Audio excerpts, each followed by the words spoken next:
Assalamualaikum warahmatullahi wabarakatuh.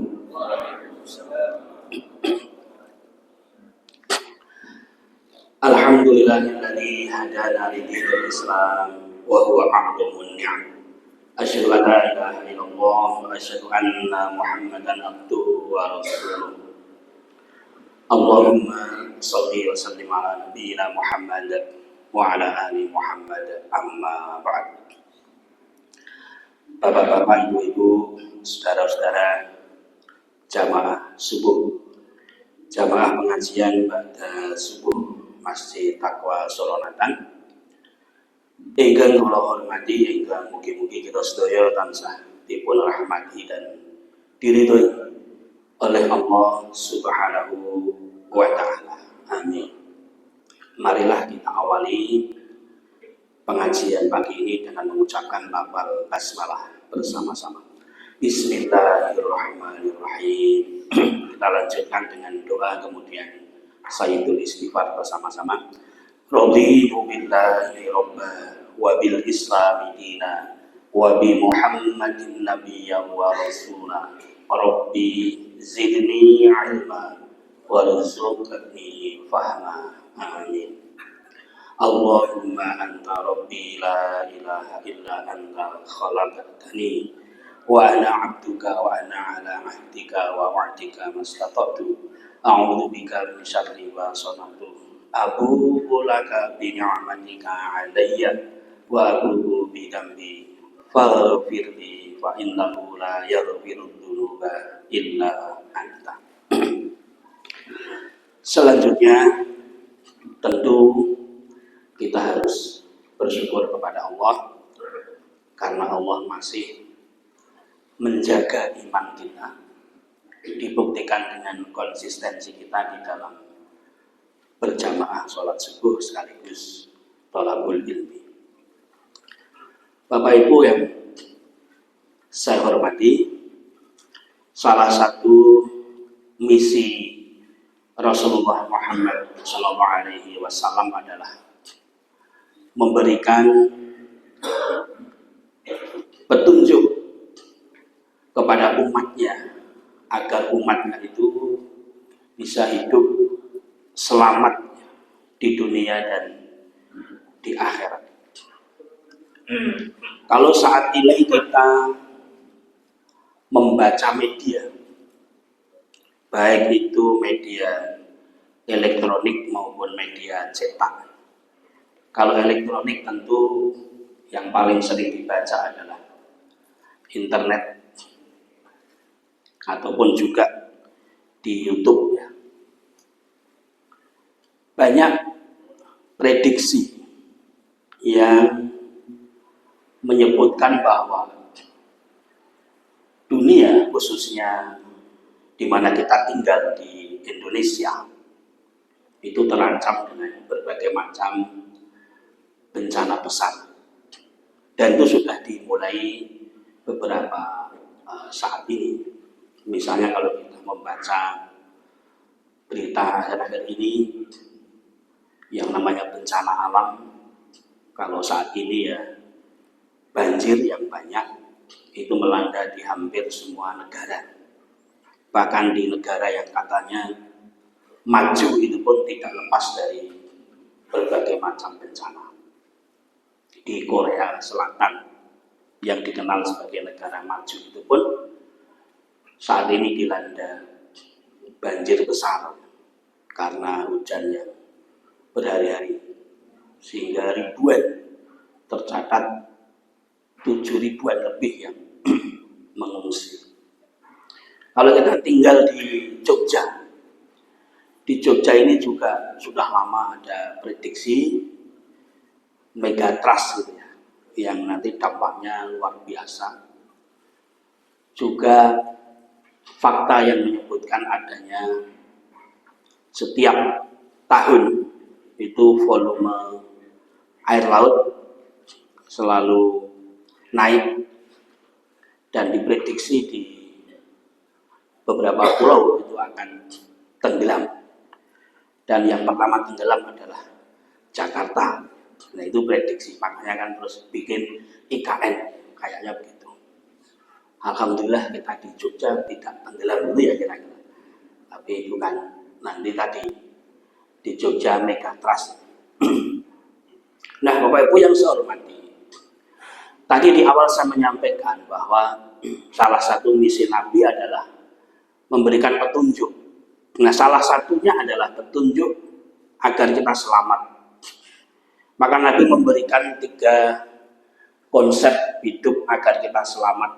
Kalau Nabi memberikan konsep itu tentu dunia akhirat, tidak cuma di dunia selamat dari bencana, bukan sekedar itu, tapi juga dunia akhirat. Di hadis riwayat Al-Baihaqi Nabi bersabda, salatun munjiyatun. Ada 3 hal yang bisa menyelamatkan manusia. Yang pertama adalah khasyatullah ta'ala fisirri wal alaniyah. Takut kepada Allah baik dalam kondisi sendirian, tidak ada orang yang melihat, maupun dalam kondisi dilihat oleh orang lain. Ini senada dengan hadis lain yang lebih populer, yaitu ittaqillaha haitsu ma kunta. Bertakwalah kepada Allah di mana saja berada. Karena khasyatullah itu kemudian ditafsirkan adalah taqwallah atau ittaqillah. Takut kepada Allah itu maksudnya adalah takwa. Nah kalau kita ingin selamat, ya, kunci pertama adalah takwa. Nah takwa itu sering didefinisikan dengan huwa ayyuta'a wa la yu'sa. Takwa itu mentaati Allah, tidak menentang Allah. Tentu dalam 2 hal, perintah-perintahnya sekaligus larangannya. Tapi kita harap ingat bahwa ketika Allah memerintahkan kita bertakwa, itu kan jelas sekali. Al-Imran 102 itu, ya ayyuhalladzina amanu taqullaha haqqa tuqatih wa la tamutunna illa wa antum muslimun. Hai orang-orang yang beriman, bertakwalah kepada Allah dengan sebenar-benar takwa, dan janganlah kalian mati kecuali dalam keadaan memegang teguh agama Islam. Jadi yang diperintahkan oleh Allah itu takwa yang sebenar-benarnya. Nah, pertanyaannya adalah takwa yang sebenar-benarnya ini seperti apa? Tentu kita tidak bisa asal menjawab, harus melihat minimal penafsiran sahabat. Dan salah satu sahabat yang menafsirkan ini adalah Ibnu Mas'ud. Jadi kalau Ibnu Mas'ud itu kemudian menjelaskan takwa yang sebenarnya itu harus mencakup 3 hal. Yang pertama tadi, wa ayyuta'a wa la yu'sa. Takwa itu Allah ditaati, Allah tidak ditentang. Untuk menguji seberapa besar dan kuat keimanan kita, ya dari situ. Seberapa sungguh-sungguh, seberapa taat kita merespon perintahnya sekaligus merespon larangannya. Kalau kemudian Allah memberikan berbagai ancaman bagi orang yang melanggar larangannya, diancam dengan dosa dan neraka, itu sebagai tindakan proteksi agar kita ini bisa memprotek diri kita sendiri. Itu maksudnya. Kemudian yang kedua adalah huwa ayyudhkara wa la yunsa. Jadi takwa itu harus mencakup Allah diingat. Di sini menggunakan fi'il mudhari'. Salah satu maksudnya adalah lil istimrar. Allah selalu diingat, tidak dilupakan. Ini yang jarang diketahui oleh orang, bahwa takwa itu Allah selalu diingat. Di hadis riwayat Al-Bukhari dan Muslim, Rasulullah memberikan salah satu keutamaan orang yang mengingat Allah. Untuk mengingat Allah salah satunya adalah zikrullah, menyebut namanya. Rasulullah bersabda, "Matsalul ladzi yadhkuru rabbahu wa ladzi lam rabbahu kamatsalil hayy wal mayyit." Perumpamaan orang yang mengingat Allah, menyebut nama Allah dengan yang tidak menyebut nama Allah. Perumpamaan orang yang selalu berzikir dan tidak pernah berzikir itu seperti orang yang hidup dan orang yang mati. Jadi kalau kita ini diam saja, tidak menyebut nama Allah, tidak ingat Allah, itu dikatakan seperti orang mati. Jadi kalau Bapak Ibu kita semua ingin disebut sebagai orang hidup, mestinya tidak ada waktu untuk lupa kepada Allah. Maka di sini masuk menjadi aspek kedua, takwa itu adalah mengingat Allah. Yang ketiga adalah huwa asyara wa la yukfar. Takwa itu harus mencakup bahwa Allah itu disyukuri nikmatnya, Allah tidak dikufuri nikmatnya. Maka untuk mendeteksi seberapa kuat dan tinggi ketakwaan kita dilihat dari seberapa sering kita bersyukur. Cara bersyukur yang paling mudah adalah undur ila man dunahu fid dunya. Lihat ke bawah dalam aspek atau dalam masalah dunia. Kalau lihat masalah dunia itu lihatnya ke bawah. Kalau kita bicara dunia, berarti dunia itu isinya adalah ekonomi, kesehatan, bukan dunia. Kalau kita melihat orang yang secara ekonomi di bawah kita, ya tentu kita akan mudah untuk bersyukur. Melihat secara kesehatan, pendidikan di bawah kita, tentu kita akan mudah bersyukur. Itu cara kita bersyukur. Ada satu kisah Bapak Ibu yang menunjukkan betapa orang yang takwa, meskipun menemui kondisi yang sangat terdesak, gitu ya, kondisi yang tidak memungkinkan dia selamat, itu ternyata selamat. Karena apa? Karena modal takwa tadi. Ada satu kisah yang pernah saya baca, terjadi di era Bani Israil. Biasanya banyak kisah-kisah yang bisa diambil hikmah. Dikisahkan saat itu memang ada sedikit dua versi, tapi intinya sama. Ada seorang pemuda yang memiliki wajah yang sangat tampan sehingga menarik semua perempuan. Pemuda ini profesinya adalah penjual keranjang yang dibuat dari pelepah kurma saat itu. Profesinya jual keranjang, tapi gantengnya itu tidak kalah dengan personil NCT ya. Karena sangat ganteng. Kok tahu NCT Pak? Ya harus tahu untuk bahan ceramahnya. Singkat cerita, dia menawarkan keranjang sampai di dekat istana raja. Kebetulan sang raja punya putri, seorang putri yang punya hobi yang kurang baik. Dia penggemar laki-laki yang tampan-tampan. Ketika dia sedang istirahat di dekat istana itu, dilihatlah oleh salah satu pelayan putri raja. Wah, kok nolong ganteng. Kemudian lapor sama putri raja sebagai tuan putrinya. Tuan putri, di luar ada laki-laki yang sangat tampan. Benarkah? Benar. Cepat segera panggil, ajak masuk kemari. Kemudian diajaklah si pemuda tadi sambil membawa dagangannya itu, diajak masuk ke ruang khusus tuan putri. Lalu setelah masuk, dikuncilah pintu kamar itu. Nah, setelah dikunci, tuan putri kemudian mendekat. Begitu mendekat, dengan suara gemetar pemuda tadi bertanya, silahkan tuan putri kalau mau beli keranjang, silahkan pilih yang mana. Tuan putri menjawab, saya tidak akan membeli keranjangmu. Nah terus saya akan membeli kamu. Maksudnya kok pakai tanya gitu ya. Intinya diajak berzina. Tapi sang pemuda tadi tidak mau. Kalau kamu tidak mau, saya akan memanggil prajurit.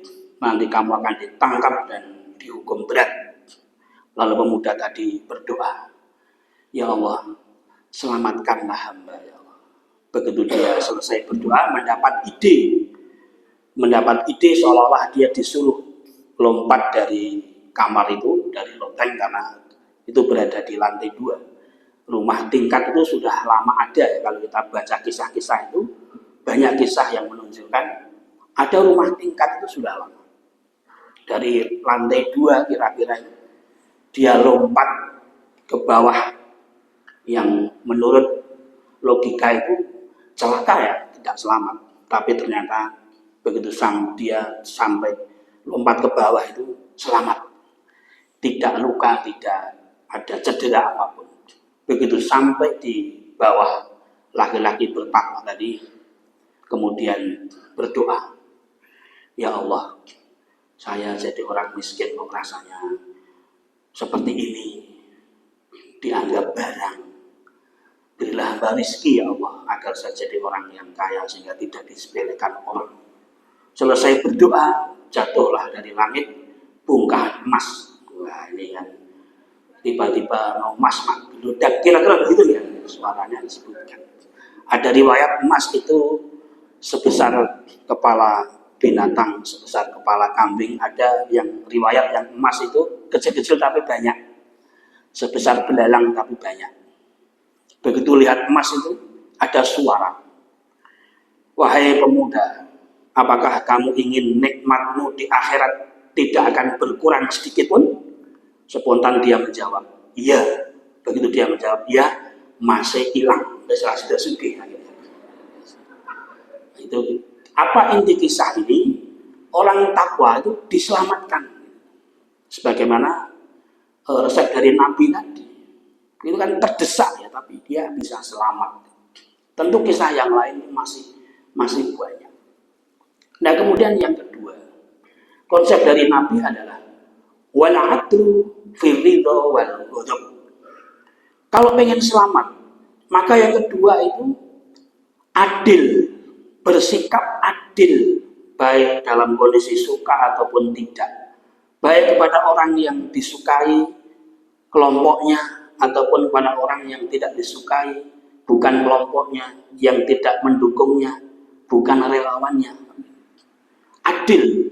Kalau kita bicara adil, salah satu pengertian adil adalah wal syai' fi makani, menempatkan sesuatu pada tempatnya, memberikan hak orang lain sesuai dengan haknya. Nanti kita bicara ada adil kepada diri sendiri. Kita diberi bermacam-macam anggota badan. Kita diberi amanah mata, kemudian perut, mulut, telinga.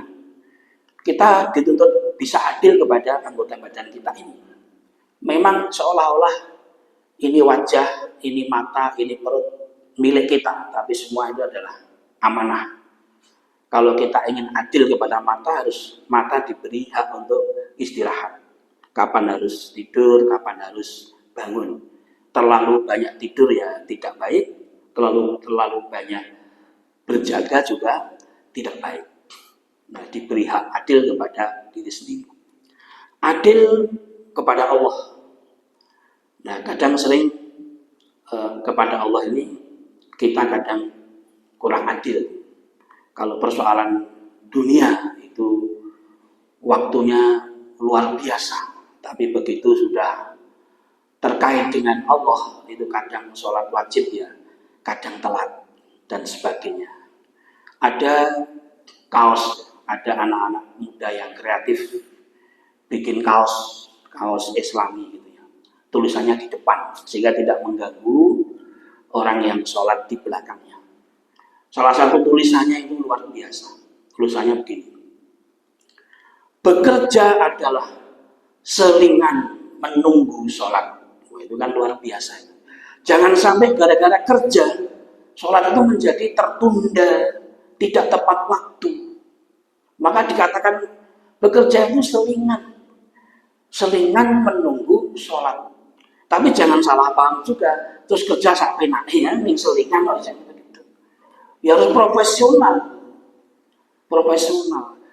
Apalagi di dunia pendidikan yang sekarang penuh tantangan, kalau hadir di sekolah kalah sama murid, malam-malam nanti ditinggalkan oleh masyarakat.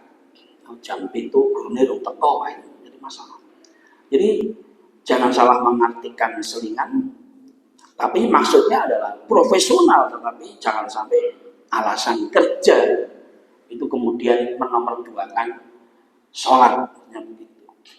Nah, ini terkait dengan Allah. Kemudian yang ketiga, adil kepada orang lain, ya khususnya kepada orang yang berada di bawah kekuasaan kita. Jangan sampai nanti perlakuannya berbeda. Nah, saya membaca informasi melalui media di negara kita ini, katanya, kan saya hanya mendengar, membaca, melihat informasi yang disampaikan oleh para ahli berdasarkan survei, katanya dalam persoalan hukum itu 60% itu tidak percaya. Artinya yang percaya hukum di negeri kita itu hanya 40%. Barangkali yang pernah tersangkut dengan persoalan hukum barangkali bisa menjawab juga, karena kalau sudah tersangkut hukum itu kan ya prosesnya panjang. Jadi itu fakta ya. Jadi yang percaya hukum di negeri kita itu hanya 40% berdasarkan survei. Nah, kalau disimpulkan Bapak Ibu, yang pertama tadi, takut kepada Allah atau takwa, itu sebenarnya kalau disimpulkan adalah kalau orang ingin selamat punya hubungan dekat dan baik dengan Allah, punya hubungan baik, hubungan dekat dengan Allah.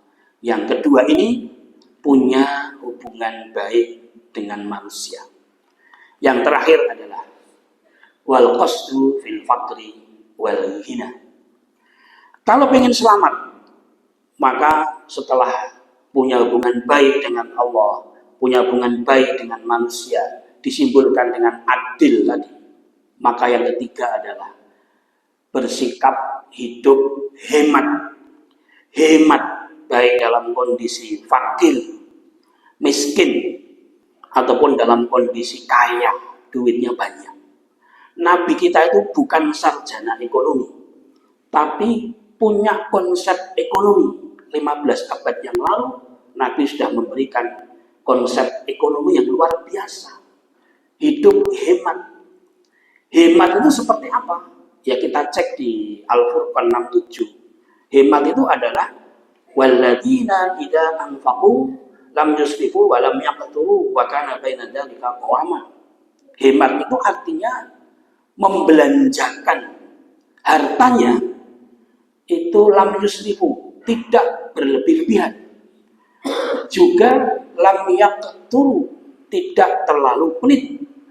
Tidak boros, tidak pelit, tetapi di antara keduanya itu ada porsi untuk sedekah, bahkan untuk zakat, ada porsi untuk keluarga, ada porsi untuk kebutuhan-kebutuhan primer, sekunder, ditabung dan lain-lain. Kalau memang lagi punya uang, penghasilannya memang cukup, ya tidak ada salahnya makan bersama keluarga di restoran sate kambing misalnya gitu ya. Ya kadang-kadang perut ini juga perlu dimanja. Kadang-kadang ini ngejeng bendino gitu ya. Ya kadang-kadang lagi pas punya duit ya sekali-kali dimanja sambil diajak bicara. Perut tak kasih sate ya, jangan sakit. Misalnya diajak ngomong, nanti tidak jawab, ya nggak mungkin jawab. Ya. Tetapi ya jangan setiap hari. Duitnya akeh, saben dina makane kerupuk tempe tahu sayur bening, kerupuk tempe tahu sayur bening. Itu ya pelit itu. Duitnya nggo apa? Dinikmati. Jadi masing-masing kita ini bisa berbeda ketika mendefinisikan dan mengaktualisasikan hemat. Ya tergantung apa yang Allah berikan kepada kita. Tentu hematnya Ustadz Haji Supriyadi dengan hematnya Profesor Badrudin ya beda gitu ya. Kalau hematnya Badrudin ya angkringan gitu ya. Angkringan dua itu wis warak gitu ya. Patang ewu gitu. Kalau saya di kantor itu depan ada jual angkringan sak bungkus 2.000 zaman saya itu ya 2.000 wis. Teh 3.000. 7.000 lah gua ngirit banget kan itu. Tapi ya apa ya angkringan terus ya. Nah, hemat. Kalau penghasilan kita hanya memungkinkan beli HP seharga 3 juta, ya nggak usah memaksa diri beli HP iPhone 16 yang harganya 16 juta. Akibatnya hidupnya nggak selamat. Kenapa? Ya tentu dia akan cari pinjaman kemana-mana. Bahkan yang namanya lembaga-lembaga pemberi pinjaman itu kan, wah itu benar-benar mencegah itu. Kalau pinjol itu ya berat itu. Beda dengan koperasi yang hanya 0,9%, kadang 1% itu pun keuntungannya kembali ke yang pinjam. Tapi pinjaman-pinjaman online itu benar-benar berat. Telat sehari, dendanya tinggi. Kok ngerti bos kalau ngalami, ya kok menawa gitu ya. Ya kan segala sesuatu harus disurvei kan gitu ya.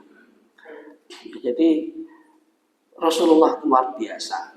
15 abad lalu belum ada ilmu ekonomi seperti sekarang, tapi sudah punya konsep hidup ekonomis. Makanya Badan Penanggulangan Bencana Alam Daerah BPBD, Badan Penanggulangan Daerah itu kan sudah lama ya memberikan kiat-kiat menghadapi megatrust di Jogja.